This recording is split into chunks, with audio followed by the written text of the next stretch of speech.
오늘부터 시작해서 오후 예배 시간에 요한계시록에 나오는 소아시아 7교회를 통해 하나님의 은혜를 나누고자 합니다. 여러 가지 학설이 분분하기는 하지만 이 요한계시록은 1세기 말 로마의 도미티안 황제가 집권하고 있을 때 AD 81년부터 96년 사이에 기록된 책이 바로 요한계시록입니다. 그 당시에 예수님을 믿는 교회들은 엄청난 핍박과 환난을 겪고 있었습니다. 먼저 교회 내부적으로는 각종 이단들이 교회에 침투해 들어와서 교회에 혼란을 주고 있었고, 외적으로는 우리 기독교는 유일신 오직 하나님만 믿는 신앙이지 않습니까? 그런데 그 당시 로마의 황제 숭배와 정면으로 충돌했기 때문에 기독교가 굉장히 많은 핍박과 어려움을 겪고 순교당하는 일까지 일어났던 것을 볼 수가 있습니다. 바로 이러한 때에 고난받고 있는 우리 그리스도인들을 격려하기 위하여 기록한 책이 요한계시록입니다. 우리가 일반적으로 요한계시록 하면 굉장히 무섭게 여기잖아요. 그래서 감히 요한계시록을 우리가 펼쳐 읽기란 좀 부담스럽기도 합니다. 사실 잘 해석하기도 어렵고요. 그러나 이 요한계시록을 기록해서 우리에게 전해주는 의도는 고난받는 성도들을 위로하고 격려하고 승리하게 하기 위하여 주시는 말씀입니다.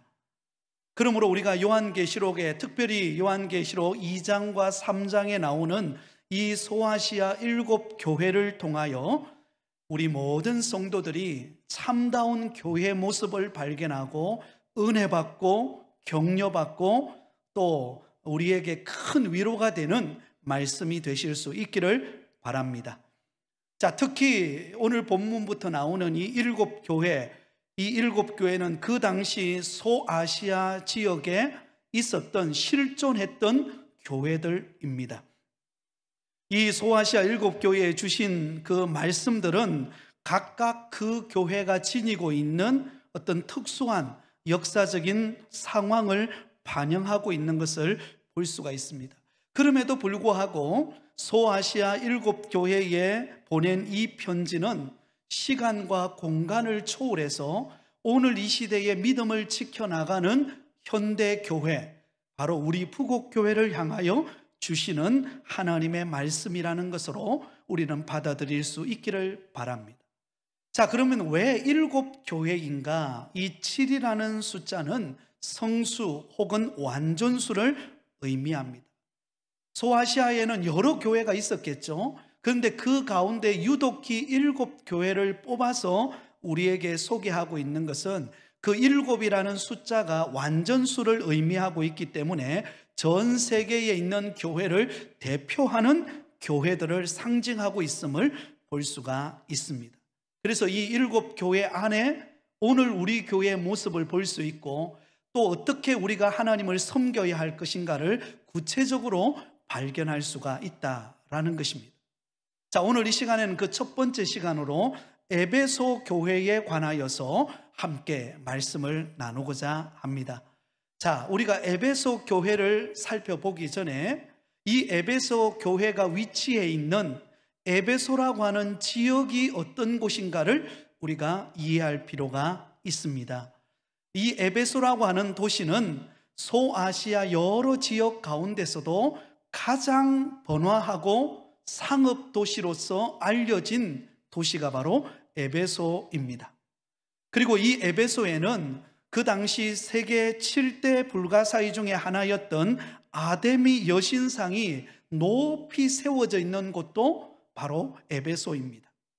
그러므로 이 에베소는 각종 우상 숭배와 특히 황제 숭배의 중심지가 되었던 곳이 에베소라고 하는 도시입니다.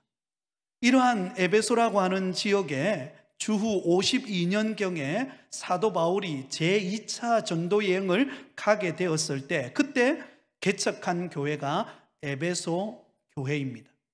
그리고 그 이후에 사도 바울이 제3차 전도 여행을 하면서 에베소를 다시 방문합니다. 그리고는 그곳에 3년이라는 시간 동안 머물면서 그 에베소 교회 성도들을 가르치고 또 양육하고 훈련함으로 인하여서 믿음 안에 든든하게 세워놓았던 교회가 에베소 교회입니다. 그리고 에베소 교회에서 사역을 마치고 사도 바울이 떠날 때 바로 믿음의 아들인 디모데가 사도 바울을 이어서 그곳에 파송되어서 목회를 했던, 어떤 면에 보면 참 굵직굵직한 그런 목회자들이 목회했던 교회가 에베소 교회였습니다. 그 당시 이 에베소는 가장 세속적이고 우상숭배가 판을 치는 도시였지만, 그러나 일찍이 복음이 전파되어진 곳이기도 했습니다.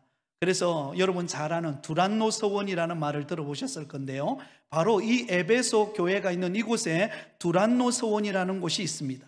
그곳에서 사도 바울은 3년 동안 에베소 교회 성도들을 말씀으로 체계적으로 가르치고 양육함으로 신앙과 전통을 잘 겸비했던 교회가 에베소 교회였습니다. 그리고 이 교회에서는요, 누구보다도 그 당시 성경을 탁월하게 해석했던 아볼로라고 하는 목회자가 있었는데요, 이 아볼로가 목회했던 곳이고, 또 우리가 잘 아는 브리스길라와 아굴라도 이곳에서 평신도 사역자로서 목회를 감당했던 곳.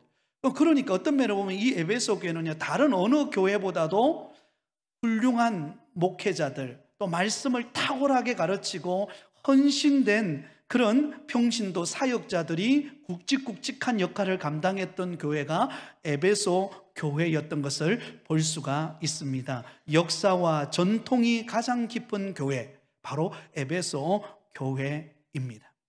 자, 그렇다면 이처럼 역사와 전통이 가장 깊은 이 에베소 교회를 향하여 우리 주님께서는 어떻게 바라보고 계실까요? 자, 오늘 본문 1절 말씀을 우리 같이 읽겠습니다. 시작. 에베소 교회의 사자에게 편지하기를 오른손에 7뼈를 붙잡고 7 금촛대 사이를 거니시는 이가 이르시되. 자, 여러분이 아시는 것처럼 이 요한계시록에는 상징적인 언어들로 가득 차 있습니다. 그래서 상징적인 언어들을 많이 사용하고 있기 때문에 우리가 요한계시록 읽다 보면 잘 이해가 되지 않는 부분들이 굉장히 많이 있습니다. 오늘 본문 1절에도 보면 7별과 7 금촛대 사이를 거니시는 주님에 관하여 말씀하고 있습니다. 여기서 말하는 7별과 7 금촛대는 계시록 1장 21절에도 나오는데요, 7별은 7 교회의 사자들을 말합니다. 7 교회를 목회하고 있는 사역자들을 말합니다. 그리고 7 금촛대는 바로 소아시아 7 교회와 모든 교회들을 의미하고 있다는 것입니다. 그러므로 에베소 교회에서 사역하는 사역자들과 또 에베소 교회 안에 있는 모든 성도들 통틀어서 그 교회를 주관하고 다스리시고 섭리하시는 분은 누구시라고요? 우리 주님이시다라는 것을 말씀하고 있습니다. 제가 조금 전에 여러분들에게 말씀을 드렸습니다. 이 에베소 교회는 역사와 전통을 가지고 있는 자랑스러운 교회였습니다.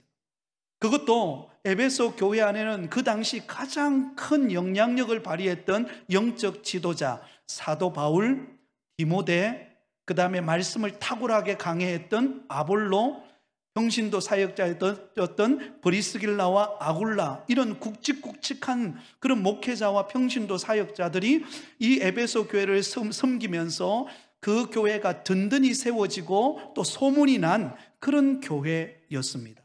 그럼에도 불구하고 교회를 다스리는 분은 누구시라고요? 우리 주님이신 것을 밝히고 있습니다.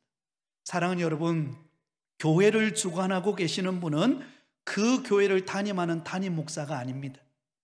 또 그 교회를 섬기는 중직자가 그 교회의 주인이 아닙니다. 진정한 주인이자 다스리시는 분은 오직 우리 주님밖에 없음을 믿으시기를 바랍니다. 교회의 머리 되시는 분은 우리 예수님이세요. 그래서 목회자도 늘 겸손해야 할 이유가 무엇입니까? 교회는 목회자가 목회를 하지만 목회자가 좌지우지하는 곳이 아닙니다. 교회의 주인은 교회의 머리 되시는 우리 주님이시기 때문에. 그러면 여러분, 우리가 교회의 직분을 맡아서 감당할 때도 내가 직분을 맡았다고 내 마음대로 교회를 움직여 가서도 안 되는 것입니다. 왜냐하면 교회의 주인은 우리 주님이시기 때문입니다. 날마다 주님의 주권을 인정하는 믿음의 성도들이 되실 수 있기를 바랍니다. 그래서 여러분, 저는 새벽마다 기도할 때 하나님, 우리 부곡교회에 은혜 주시되 주님께서 우리 교회를 붙들어 주시고 주님께서 우리 교회에게 부흥의 바람을 부르게 하여 주시고 성도들이 교회 올 때마다 은혜와 기쁨이 충만하고, 그래서 한 주간 한 주간 세상에 살아갈 때에 하나님이 주시는 그 기쁨으로 자랑스럽게 살아가게 하여 주옵소서. 그렇게 기도합니다. 그렇게 기도할 수밖에 없는 이유가 제가 주인이 아니고 우리 주님이 주인이시고 저는 주님이 섬기게 하는 종인 것입니다. 사랑하는 성도 여러분, 그러므로 교회의 주인이 우리 주님이시라는 사실을 기억하고 교회를 사랑하고 교회 머리 되신 주님을 더 귀히 여기는 믿음의 성도들이 되실 수 있기를 예수님의 이름으로 축원드립니다. 자, 그러면서 우리 주님께서 먼저 에베소 교회가 가지고 있는 장점, 에베소 교회가 잘하고 있는 모습을 먼저 칭찬하고 있는 것을 볼 수가 있습니다. 우리 다 함께 2절과 3절을 같이 읽겠습니다. 시작.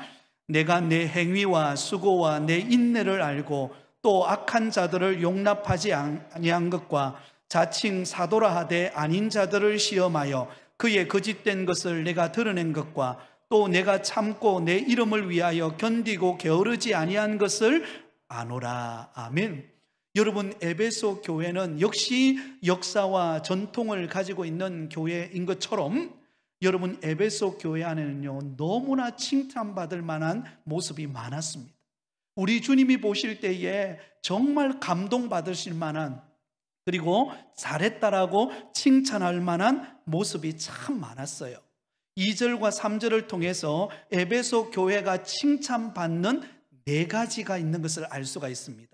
그 첫 번째는 이 에베소 교회는 아주 바쁘게 섬기는 열심이 있는 교회였어요. 어떤 교회였다고요? 열심이 있는 교회였습니다. 이렇게 말씀이 시작되죠. 내가 내 행위와 수고와 내 인내를 알고. 여러분, 이 에베소 교회 성도들은요 얼마나 열심히 있었는지 모릅니다. 그래서 맡겨진 일이 있으면 그 맡겨진 일을 위하여 누구보다도 앞장서서 열심히 땀 흘리고 수고하고 애쓰고 그 일을 감당하고 때로는 인내하면서 그 역할을 감당했던 교회가 에베소 교회였던 것을 볼 수가 있습니다. 마치 데살로니가 교회를 향하여서 주님께서 사도 바울이 믿음의 역사와 사랑의 수고와 소망의 인내가 있는 교회라고 칭찬하신 것처럼 에베소 교회도 그런 열심이 있었습니다. 믿음을 지키는 일을 위하여서, 교회를 섬기는 일을 위하여서 사랑으로 섬기고 수고하고 열심을 다해서 누구보다도 앞장서서 희생하며 헌신하며 열심을 내었던 교회가 에베소 교회입니다. 사랑하는 여러분, 이 에베소 교회의 이 열심을 본받으실 수 있기를 바랍니다. 여러분, 우리가 신앙생활 할 때는 좀 열심히 있어야 됩니다. 그죠? 하는 둥 마는 둥 이거 아니에요. 그죠? 하는 것 같은데 안 하는 거 이게 아니고, 어떤 일을 맡겨도 그 주어진 사명 앞에 여러분 열심을 다하고 애쓰시고 수고하고 땀 흘리는 그 모습이 아름다운 줄 믿으시기를 바랍니다. 여러분, 일하는 사람은요 그 일하는 열심을 다하고 그래서 몸에서 땀이 나고 그 뭔가 참 열기가 느껴질 때에 의미를 찾고 기쁨을 누리듯이 교회 일도 마찬가지입니다. 교회 일도 주어진 일이 있으면 대충 하는 게 아니라 진짜 열심을 다해서 앞장서서 수고하고 애쓰는 그런 모습이 있어야 한다는 것입니다. 제가 우리 부곡교회를 보니까요 진짜 그런 분들이 대부분 있어요. 보이지 않는 곳에서 열심을 다하여 수고하고 애쓰시고 시간 나면 또 교회 와서 주어진 역할을 감당하고 헌신하고 열심을 다하는 모습이 얼마나 아름다운 모습인지 모릅니다. 열심이 있는 곳에 은혜가 임할 줄 믿습니다. 자, 두 번째, 이 에베소 교회가 칭찬받는 부분이 있습니다. 악한 자들을 용납하지 않는 정의로운 교회였습니다. 자, 2절 보면 이렇게 말하죠. 또 악한 자들을 용납하지 아니한 것과. 자, 여러분, 교회 안에는요, 악한 무리들이 마귀가 교회를 든든히 세워가지 못하도록 악한 무리들이 교회 안에 들어와서 교회를 흐트러 놓는 경우들이 있습니다. 예를 든다면 이단들의 경우가 그렇습니다. 여러분, 요즘에는 지금 이제 신천지라고 하는 이단이 최근에 이 코로나19를 인하여 많이 드러났잖아요. 하나님이 아마 그렇게 하시는 것 같아요. 여러분, 얼마 전까지만 하더라도 이 신천지라고 하는 이단이 교회 안에 침투해 들어와 가지고요, 그럴싸하게 믿음 생활하는 것처럼 보이다가 점점 어때요? 본색을 드러내기 시작합니다. 그리고는 점점 사람들을, 성도들을, 아이고 교회 와서 뭐 목사님 말씀 들어도 뭐 별거 없지 않느냐, 저 무료로, 여러분 사람이 공짜를 좋아해요. 무료로 가르쳐 준다면 그냥 눈이 번쩍거려요. 저 밖에 어느 기관이 있는데 그게 무료로, 그것도 6개월 동안 말씀을 일주일에 5번씩 4일씩 5일씩 가르쳐 준대. 그게 한번 같이 가서 배워보지 않겠냐고. 그러면 여러분, 평소에 이 말씀의 갈급함을 가지고 있던 성도들이 아무것도 모르다가 어때요?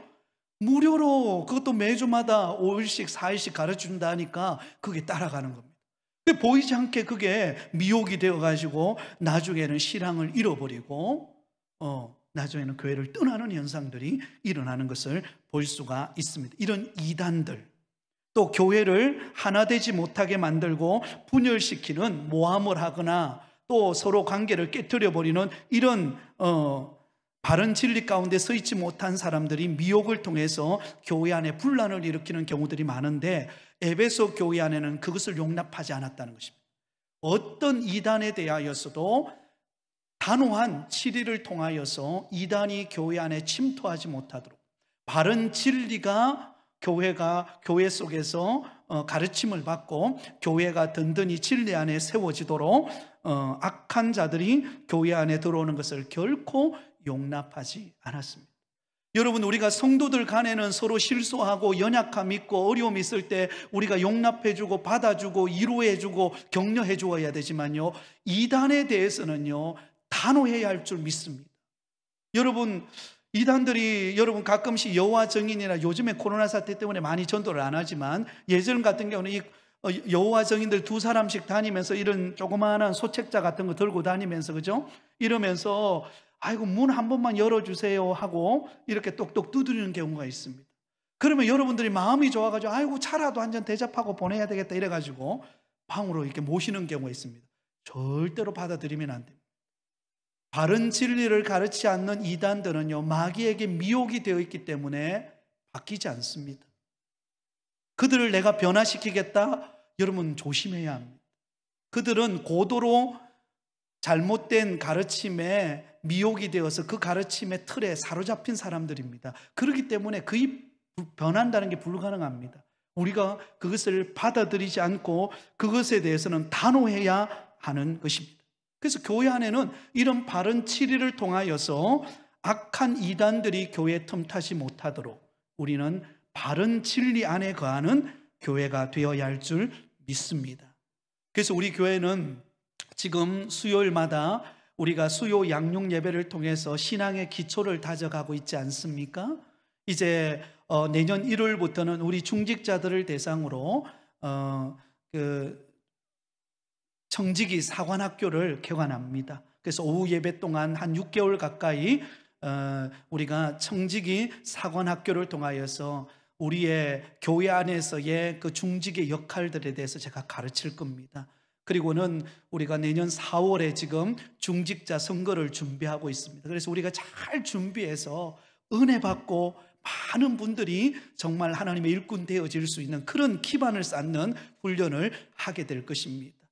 그리고 지금 수요 양육 모임의 그 1단계가 끝나고 나면 중급 과정은 성경을 우리가 창세기부터 요한계시록까지 어떻게 우리가 전체적으로 잘 그림을 그릴 것인가에 대해서 여러분들에서 자세하게 가르쳐 드릴 겁니다.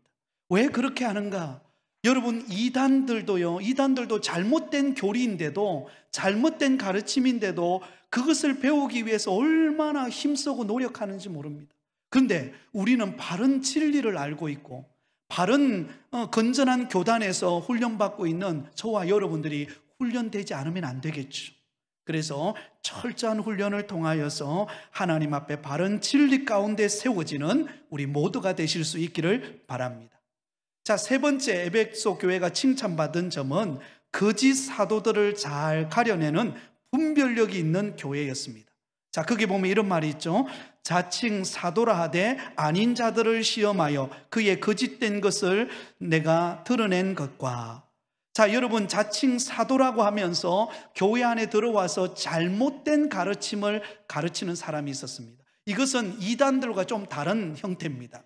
그들은 니골라당이라고 하는 6절에 보면 발음이 잘 안 되는 니골라당이라고 하는 잘못된 가르침을 가르치는 교사들이 있었는데요, 이들이 어떤 사람들인가 하면 이들은 상황윤리주의자들입니다.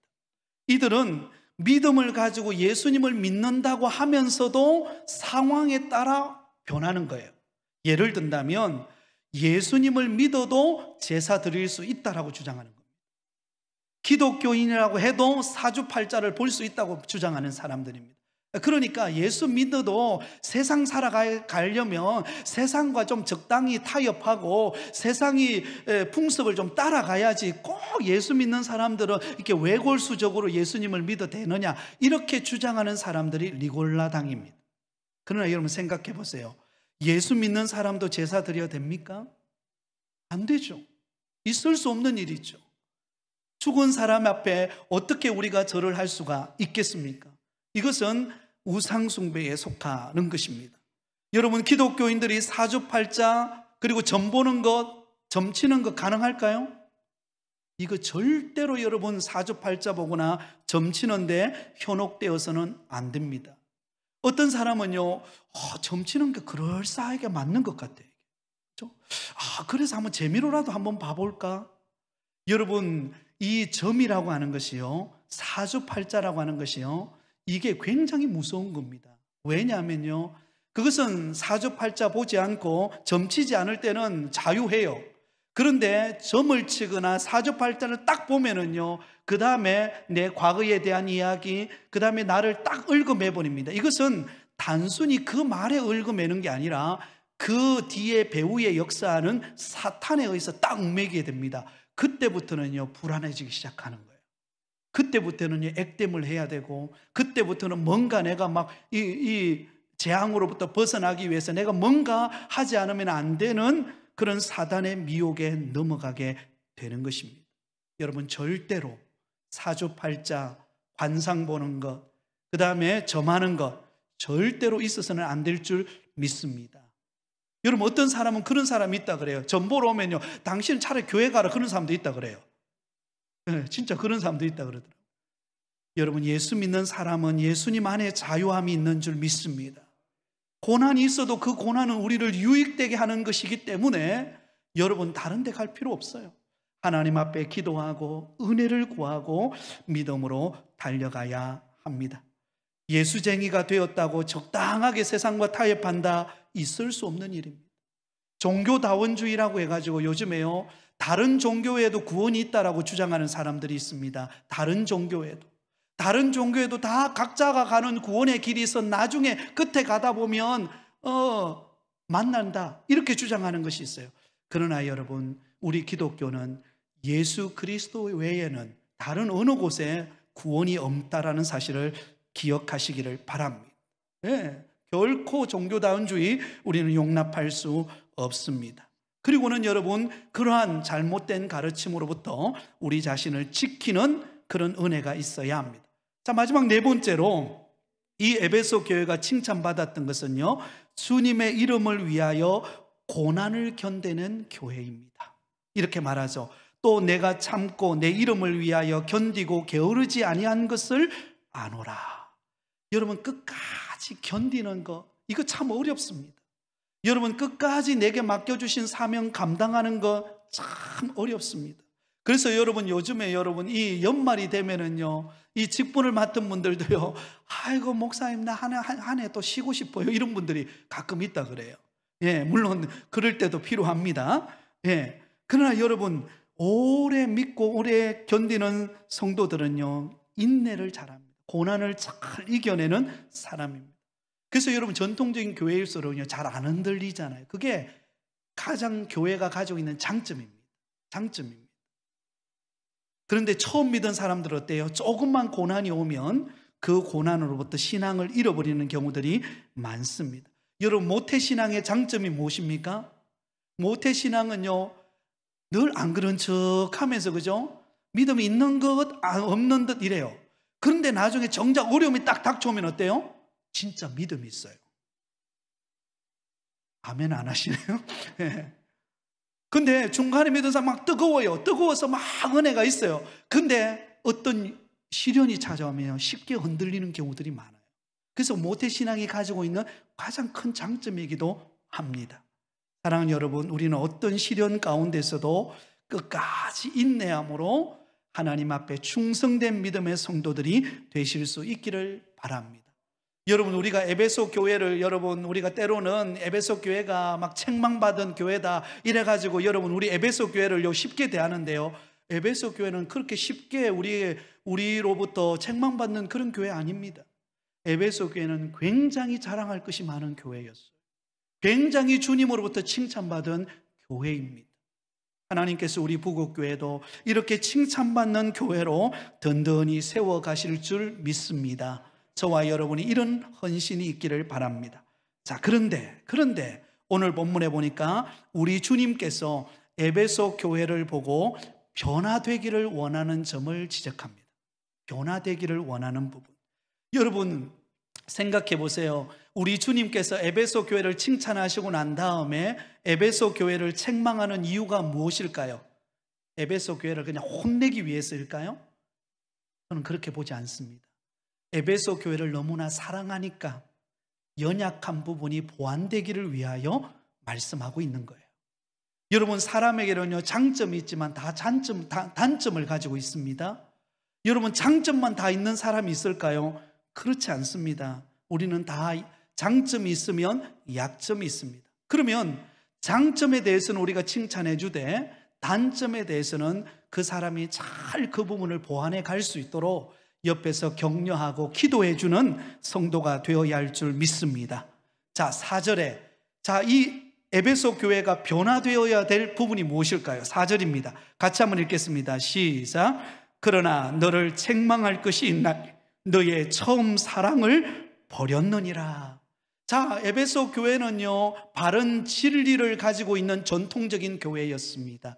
인내를 잘하는 교회였습니다. 열심히 있는 교회였고, 누구보다도 앞장서서 수고하고 노력하고 땀 흘리고 맡겨진 사명에 있어서는 결코 주저하지 않는 성도들로 가득 차 있었습니다. 그런데 우리 주님이 보실 때 이 에베소 교회 안에 한 가지 빠진 게 있었어요. 한 가지 보완하기를 원하는 부분이 있었어요. 그래서 책망하죠. 그것이 무엇입니까? 너의 처음 사랑을 버렸느니라. 역사도 깊고 전통도 깊고 열심도 있고 이단에 대해서 단호했고 인내하는 교회였지만 처음 가졌던 순수한 사랑, 처음 가졌던 초심, 그 사랑을 잃어버렸다라는 사실입니다. 여러분, 역사와 전통을 가진 교회가 가장 빠지기 쉬운 약점이 무엇일까요? 바로 처음 사랑을 잃어버리기가 쉽다는 거예요. 여러분, 이단들을 물리치려면요, 얼마나 바른 잣대를 가지고 되어야 되겠습니까? 이단들이 교회에 들어오면 그 이단들이 들어오지 못하도록 바른 잣대를 가지고 옳고 그름을 따지고 그러면서 이단들을 치리하고 하는 일을 하다 보니까요, 나중에는 그 잣대가 누구에게로 가버렸어요? 성도들에게로 가버렸다는 거예요. 이게 굉장히 중요한 이야기입니다. 여러분, 이단들에 대해서는 하나님의 진리가 아닌 것에 대해서는 여러분 거룩의 잣대를 대야 됩니다. 맞죠? 네. 잘못된 가르침을 하는 사람에 대해서는 말씀의 잣대를 가지고 치리하고 정확하게 그것을 분별해 내야 합니다. 그러나 바른 진리 안에서 이제 막 싹트서 믿음으로 살아가려고 하고 은혜를 사모하려고 하고 그러면서 좀 실수하기도 하고 좀 뭐 연약한 부분도 있고 좀 약점이 보이고 그런 성도에 대해서는 어떻게 해야 될까요? 사랑으로 안아야 되는 것이에요. 사랑으로 품어주고 인내하며 기다려주고 기도해주고 축복해주는 그런 모습이 되어야 하는데 에베소 교회가 어디에 빠져버렸어요? 이단들을 분리시키고 또 잘못된 가르침에 대해서 옳고 그름을 따지다 보니까 이게 교회 안으로 들어와 버린 거예요. 교회 안으로 들어와 가지고 성도들에 대해서 이 옳고 그름의 잣대를 가지고 대버린 것입니다. 옳으냐 아니냐 그러냐 이것이 회의의 중심이 되어버리고 이러한 모습이 어떤 모임의 중심거리가 되어버리다 보니까요, 그 안에 있어야 될 정정 끈끈한 사랑, 그 안에서 누리는 교제의 풍성함, 그 안에서 얻는 하나님이 주시는 그 기쁨, 감격, 은혜는 어느새 사라져버리는 거예요. 그래서 그 안에 냉랭한 공기만 있는 것입니다. 그런 교회가 에베소 교회가 되어버리고 말았다는 것입니다. 형식은 남아있는데 알맹이가 빠져버린 상태. 그 알맹이가 무엇입니까? 사랑입니다. 교회 안에서 사랑이 빠져버리면요, 그것은 다 빠져버린 거예요. 사랑이 식어져 버리면요, 더 이상 아무리 모여도 그 안에 사랑이 빠져버리면요, 나중에는 먼지가 날리기 때문에 그 모임에 아픔을 겪는 것입니다. 상처받는 일이 일어납니다. 그 안에서는 진정한 위로와 기쁨을 누릴 수가 없게 되어지는 것입니다. 에베소 교회가 바로 그런 교회였어요.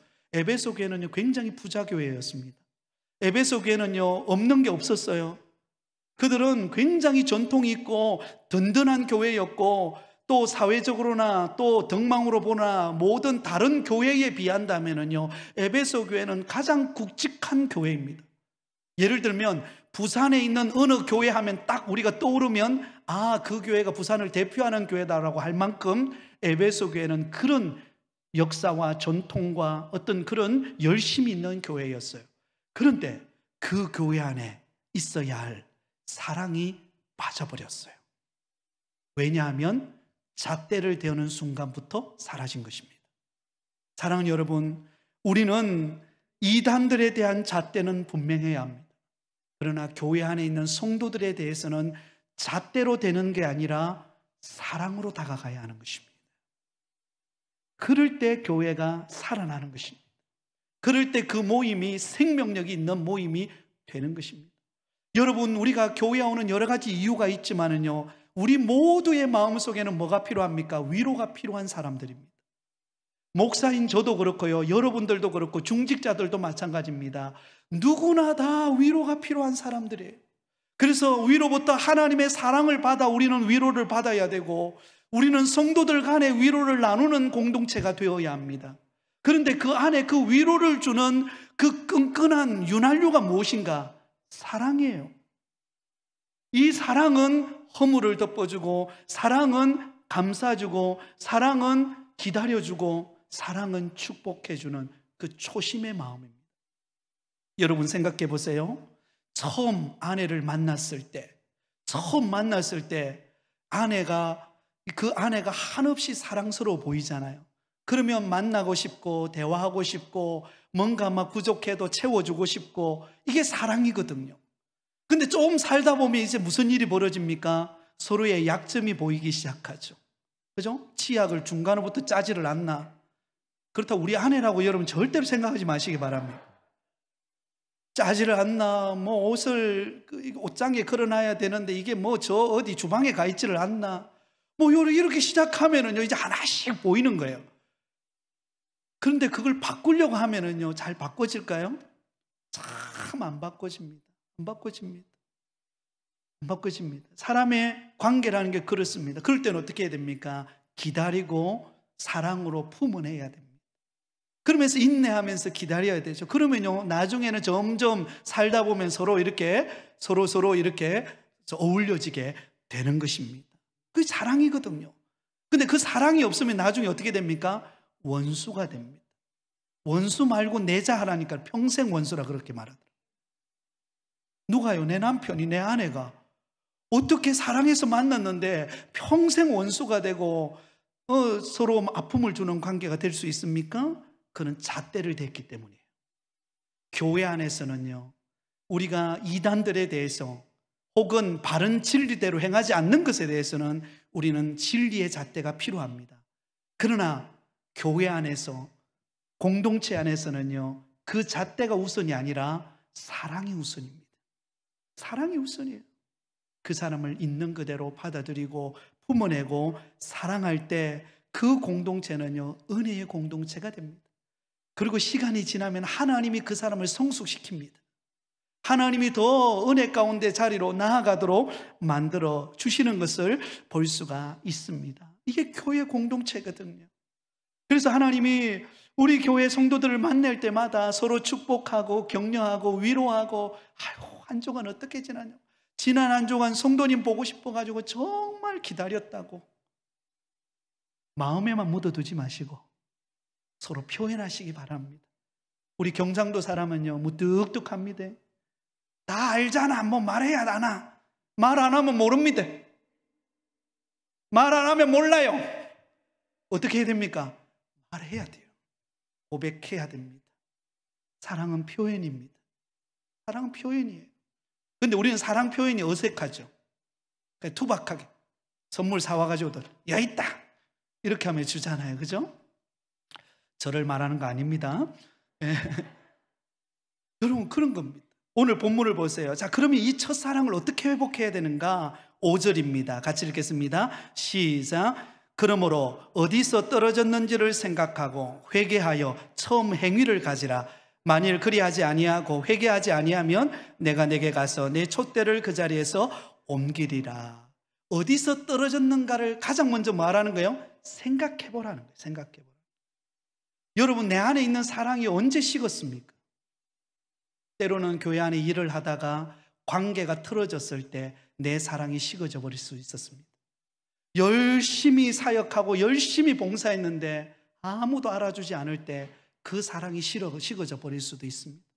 때로는 나는 정말로 바르게 행동했는데 누군가가 나를 향하여 한마디 툭 던진 그 말이 상처가 되어서 내 안에 있는 사랑이 식어져 버릴 수도 있습니다. 언제 떨어졌는가를 생각해 보라는 것입니다. 그리고 하나님 앞에 내 삶 속에 사랑이 식어진 나를 내어놓고 하나님 회개합니다. 내 안에 처음 사랑이, 처음 행위가 회복되게 하여 주옵소서. 그렇게 기도하라는 거예요. 여러분, 이것은 누구 한 사람에게만 해당되는 거 아닙니다. 우리 모두에게 해당되는 거예요. 우리 모두에게 처음 사랑이 식어지고 있는 내 모습은 아닌가를 돌아보아야 합니다. 그래서 여러분, 우리가 주님 앞에 헌신하고 교회를 섬기고 성도들을 돌아볼 때 이 사랑이 메마르지 않도록, 그러려면 위로부터 내려오는 하나님의 사랑이 한없이 나한테 부어져야 됩니다. 하나님의 사랑과 은혜가 내 마음속에 충만해질 때 다른 사람을 사랑할 수 있는 힘이 생기는 것입니다. 그 사랑이 메마르면 나의 입술을 통하여, 내 행동 통하여 나타나는 것은 무엇입니까? 까칠해지는 것입니다. 여러분, 까칠하다는 말 아시죠? 까칠해집니다. 그러나 여러분, 은혜 안에 있으면, 하나님의 사랑을 받고 그 은혜, 내가 사랑이 충만해지면요, 부드러워집니다. 다른 사람을 대할 때, 사역할 때 여러분, 부드러움이 넘치는 모습으로 바뀌어지게 됩니다. 우리 부곡교회 성도들에게 하나님 이런 은혜를 주시기를 소망합니다. 사랑하는 여러분, 저와 여러분의 속에 있는 딱딱함을 내려놓고, 거칠음을 내려놓고 부드러움과 따뜻함과 사랑이 흘러넘쳐서, 여러분 오늘도 새 가족이 왔잖아요. 아까 2층에서 우리 새 가족들과 잠시 만났는데 너무 좋다는 거예요. 너무 좋다는 거예요. 교회가 이렇게도 바뀔 수 있나요? 이렇게 표현하는 거예요.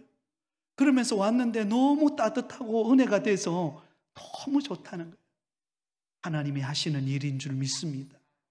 여러분, 그렇다면 우리가 먼저 은혜 받고 이런 복을 누리고 있는 우리 마음속이 딱딱해지지 않기를 바라요. 그것은 날마다 하나님의 은혜와 사랑이 내 마음에 부음바 되어야 합니다. 그리고 그 사랑은 고여 있는 게 아니라 흘러가도록 표현되어져야 합니다. 그래서 옆 사람 만나면요, 밥 먹었나 한마디도 해주시고 격려도 해주시고 따뜻하게 안아주기도 하시고 서로를 챙겨볼 수 있는 따뜻함이 있는 교회가 되기를 바랍니다.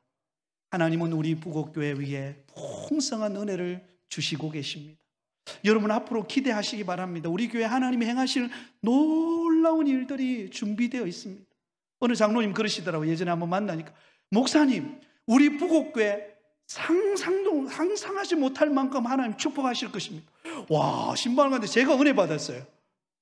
제가 말씀을 나누려고, 그런 말씀을 나누려고 하는데 먼저 막 복을 막 쏟아 부어 주시는데 저는 앉아서 뭐 했는지 아세요?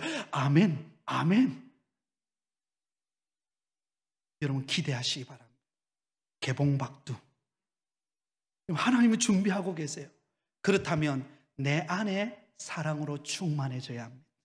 내 안에 이 사랑이 가득해서 까칠하던 내 모습, 투박하던 내 모습이 아니라 그 껍질을 벗어버리고 부드러움으로, 사랑으로, 격려로, 위로로 다가갈 때 하나님께서 우리의 삶 전체를 회복하시고 우리 교회에 차고 넘치는 복을 주실 줄 믿습니다. 이 은혜가 저와 여러분에게 가득하시기를 예수님의 이름으로 축원드립니다.